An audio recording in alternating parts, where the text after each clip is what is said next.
And Utah Senator Mike Lee is leading an effort to recalibrate former President Ronald Reagan's reform of the federal criminal sentencing that created a new system of mandatory minimums.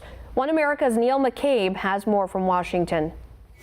In an exclusive interview with One America News, Utah Republican Senator Mike Lee said, the current system of minimum mandatory sentences forces judges to award incarcerations out of proportion to circumstances. I've been aware of this issue for many years. I think I first heard of the problem when I was a law clerk at the U.S. District Court for the District of Utah, right out of law school. The senator said throughout his career as a lawyer and prosecutor, he came upon these situations over and over again, such as the case of Weldon Angeles. He sold marijuana in small increments on 3 occasions over a 72-hour period. He had a gun on his person at the time.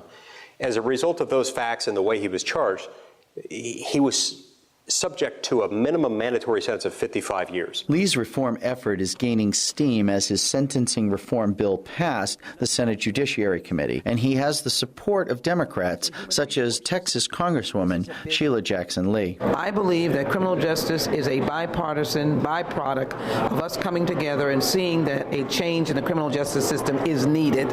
I look forward to these bills, sentencing bill, prison reform, juvenile justice reform, getting to the president's desk with Republican and Democratic support. The Utah senator said he also has the support of the most important player in Washington. I've had a number of conversations with President Obama and with key members of his team within the White House staff and the Justice Department about this legislation. The president in particular has been a really bold spokesman for this cause, and I applaud his efforts. Senator Mike Lee is one of the leading conservative Republicans on Capitol Hill, but he seems to have found common ground with Democrats and, most importantly, with fellow Republicans to move his sentencing reform bill forward.